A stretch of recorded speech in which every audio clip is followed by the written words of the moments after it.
uh, you know, that's just the way the cookie crumbles. We're all Americans. We need to get over this, divide between us. We have enough going on in the world, the people hating us, for us to hate each other. So, um, love your neighbor. It doesn't matter what his skin color is or what his religion is. Make friends with him. Be friends with him. And I mean, don't worry about race. There's so much in the world to worry about. Don't worry about race and religion. Okay. Um, but anyway, I'm going to digress from that. The next would be a looming civil war. I don't want to speculate on what's going to kick it off, but it could be any number of things. Uh, but one thing is for sure: if the politics don't change, um, that is what's going to cause a civil war or a revolution. Now, keep in mind, all you preppers, um, if a civil war or revolution occurs, the United States military, the same military that could defeat any military in the world, will be used against us. Um, we will not win. I guarantee you that. We will be crushed, and all of the rights that we love so much, I guarantee, will go away. The right to bear arms, the right for freedom of speech, the right to be secure in your personal places and effects, unwanted searches and seizures. All that stuff would go away. I guarantee it. And we would become an oppressed civilization.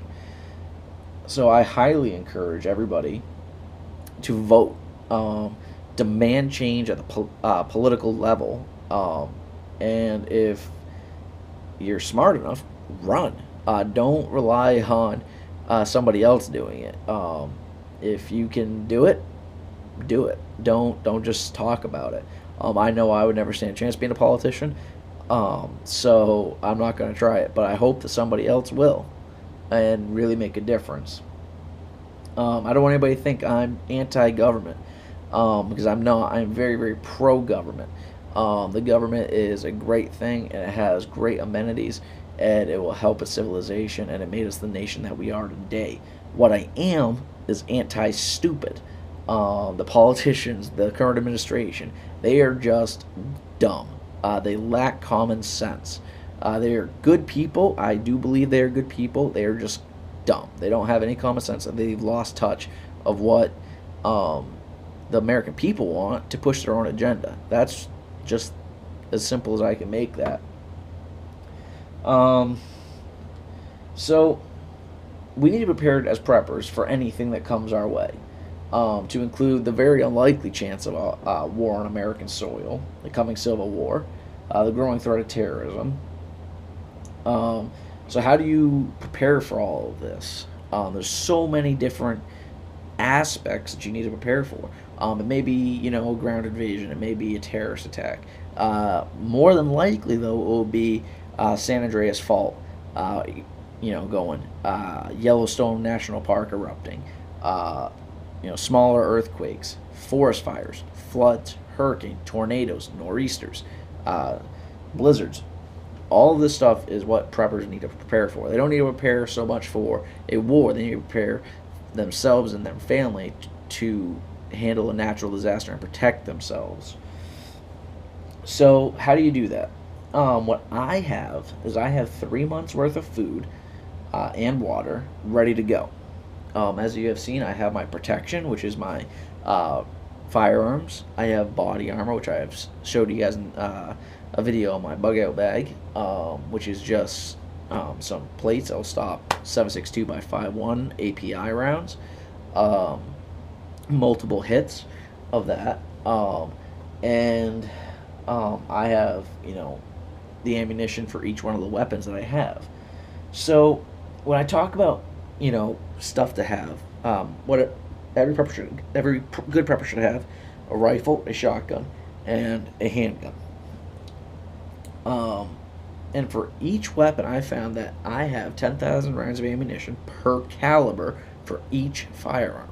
So I have two M4s, so that's 20,000 rounds, 10,000 per. Um, so that, or AR-15s. So that's not 10,000 rounds for both. That's 10,000 rounds each, and that will give you, your basic combat load, your practice ammunition, your being up to date ammunition. And that will really keep you guys going for quite a while. You don't need 25 years of food and a underground nuclear hardened bunker as a prepper. You really don't. Doomsday preppers who portrays that as the everyday average prepper is far from the truth. The average prepper, has the 3 months plus of food, and I am building my food and water, but I don't need 25 years. That's unrealistic. So keep that in mind. Um, and it's not feasible financially for almost anybody. So, being a prepper, you want to find other people who are preppers. Remember operational security. Most preppers don't want to advertise to the world that they are preppers because that just makes us a target.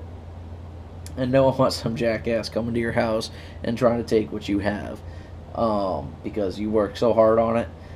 You don't want anybody else to take it.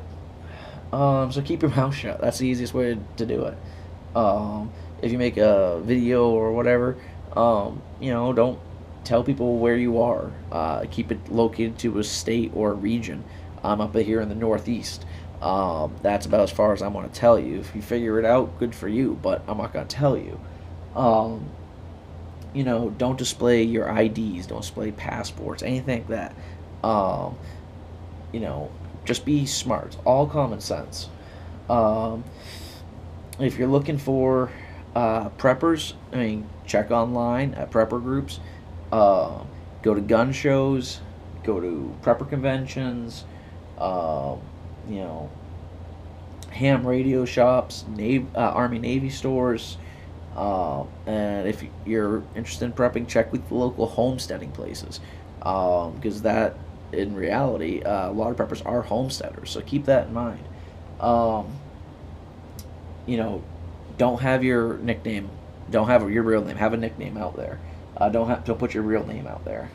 If you're doing a video with your vehicle, cover up your license plates, your inspection stickers, your VIN numbers, just common sense stuff. Don't meet anybody at your house for the first meet. Meet them in a public spot and talk to them there. Get a good feel about people before you invite them over to your place. Have a bug out location and a few bags ready to bug out. I do not have a second home to bug out to. So my bug out area would be the woods, which is not ideal. I'm going to tell you this right now. Most people cannot survive in the woods. I have been raised in the country my entire life. I can hunt, fish, trap, build shelters. I've done all kinds of awesome stuff outside. And I tell you what, I would only be comfortable in the woods for about 2 weeks. And that is with all of my knowledge.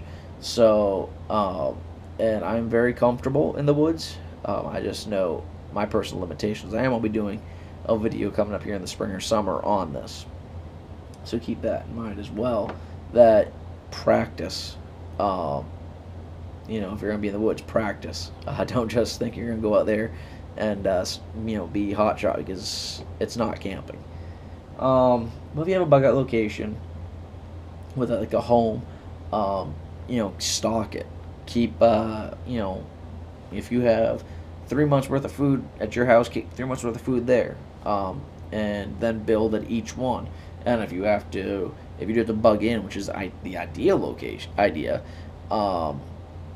you have 3 months worth of food there, then you can make some trips, grab more food if you have to, bring it to your bug in location. But if you have to leave, you have stuff already lined up for you. What I have 3 bags, which I showed you guys. This bag, I believe. I'm not sure if I showed you guys the get home bag or the rucksack, which if I haven't, I'll do a video on those shortly. But I have a get home bag, which is just a small bag. It's just like a little bit, it's a regular backpack basically, and that has 24 to 72 hours worth of equipment in it. And that's got water purification, stuff like that. I'll show you guys that in a video. And then I have my 3 to 5 day bag, which is this one, which is the most common one I carry.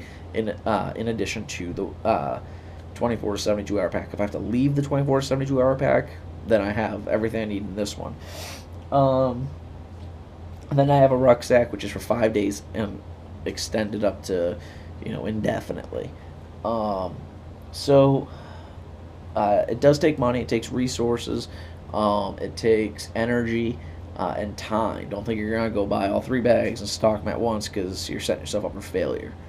Um, but have extra bags, and I have my 3 bug out bags, and then I have bags very very similar, if not identical, to those bags inside of a green Foot Locker, which I could take with me when I do secure a bug out location. I want to leave there. Um, Excuse me. Um, oh, and if you have your stuff secure, don't forget to rotate your equipment. Rotate your food, your water, and your ammunition to the front and consume it. Don't just throw it out. Consume it. Rotate it into your pantry close to expiration and keep stocking. Because you don't want 4-year-old food, because that would just be not good. Try to be as self-reliant as possible. There's a lot to be said about a man or a woman who can plant their own crops and grow their own animals and slaughter, can do all that stuff and preserve everything. There's a lot to be said about somebody who can do that. So keep that in mind, guys. If you can be homesteader, I would recommend it. It's much more rewarding than going to the grocery store, and I highly encourage everybody to live like that. I've done it for a long time. It's just something to think about. Next thing I'm going to talk about is a bug out vehicle. How are you going to get from point A to point B, or maybe even point C? You may say, I can walk, I can ride a bike, I can ride a four-wheeler, snowmobile, whatever. All of which are good, viable options, but runs into a question. How are you going to get your preps there? And if you're going to be moving place to place, you want to have some comfort items like extra clothes and stuff like that. Hygiene stuff. Be comfortable. You don't want to be miserable when you're out prepping or when you're out at a bug out location. You want to be as comfortable as possible. Makes it easier. Morale is super important. So what makes a good bug out vehicle? Anything. If you have a Honda Civic, that's your bug out vehicle. You don't need a lifted Jeep Wrangler with huge tires and geared axles and transfer case and lockers and snorkels and all that stuff. You don't need it. What you need is something reliable that will get you from point A to point B. That's it. I have a 4x4 Nissan Frontier pickup truck, which I'll show you guys in a video. I have not done anything. I've not altered the suspension. What I've done is I bought some aggressive tires. They're all-terrain tires. I put a bed rack on it, and I have a roof rack on it, and I'm going to be getting a push bar for it. If you look at vehicles on the Safari, Everglades, Badlands, Outback, all of these stuff, and in the deserts, they're stock vehicles with a push bar on it, fuel, some spare tires, some chains, maybe a winch. That's it. They don't alter the suspension. Some aggressive off-road tires. They don't need to, do a bunch of stuff because the vehicles are very capable, from the manufacturer. And once you start altering stuff, if something breaks, it's gonna be hard to get a part for it. So keep that in mind. Well, yeah, you can use a little bit more ground clearance, but that's also gonna affect your fuel. So keep all that stuff in mind. You don't need, to pack load your vehicle down with everything either. Like I said, I have totes, which I'm going to show you how to do a quick bug out later on. You have totes, like green Foot Lockers, black Foot Lockers, whatever. You just have them pre-packed and just slide them into your vehicle. You don't need to keep everything in your vehicle. It makes it a target. Putting all your eggs in one basket is bad. And plus, I don't have thousands of dollars to spend on all all these extra accessories for my vehicle. Um, I bought the bed rack from Tractor Supply for my truck, and for about $80. Uh, and it works fine. It's got 500-pound load capacity. I can toss my canoe up there, fishing poles, whatever. Um, the roof rack I got from the local high school trade program. It's a trade center where they teach high school kids how to do, um, little stuff like welding, automotive repair. So not only is it low cost, usually just the cost of parts or metal, it helps the children learn. So you're doing a really good service for your community, and you're getting products at really good prices, if not free. So it's well worth the check into. Um, I'm gonna do the video on my vehicle, but I'm not gonna do it right now because I think it's -9 out. So it's cold, and I am a sissy when it comes to the cold. Um, so good bug out vehicle, 4x4 pickup, SUV, Jeep Wrangler, etc. And you'll be in some good shape. All right. Next, I want to talk to you guys about weapons. This is gonna be the last topic, and then I'm gonna shut up. Weapons. You don't need an Uzi. You don't need a PKM. You don't need a submachine gun. What you need is a good handgun, a good rifle, and a good shotgun. That's it. A good Glock, $500. Smith and Wesson, Smith and Wesson M&P9, $500 to $600. A good SIG. I have the SIG 2022. Cost me $435. And it's a 357. Go with a 9 for if you're just gonna be starting out. It's easy caliber to attain, and they're readily available. So for about $500, you can get a really good handgun. That from a reputable dealer who, you can honestly rely on with your life. Next is a good weapon, an AK-74, AK-47, AR-15. They work fine. You don't need an ACOG or an EOTech to start. You don't need the gizmos. The more gizmos you have is the more gizmos that can break. While I have a flashlight, laser pointer, ACOG, and everything on that rifle can fail, but what I still have, is a flip-up rear sight. I've taken the ACOG off, but I have a flip-up rear sight, and this rear sight is from Magpul, and it's 0 to 300 meters. Hope you guys can see that. So that iron sight is just as good as my ACOG. If you get more money, you can buy some attachments, but you don't need it. Okay. And ACOGs are about $1,800 too, so keep that in mind. Wars have been fought for centuries with the basics. Keep it simple, stupid. So next is going to be the shotgun, and they're about $300 to $500. Mossberg 500, Remington 870. You can get them in 5-shot versions, up to 10-shot versions. I'd recommend 12 to 20 gauge. 20 gauge is a great gun. And remember, 20 gauge has twice the knockdown energy of a 44 Magnum at point blank range.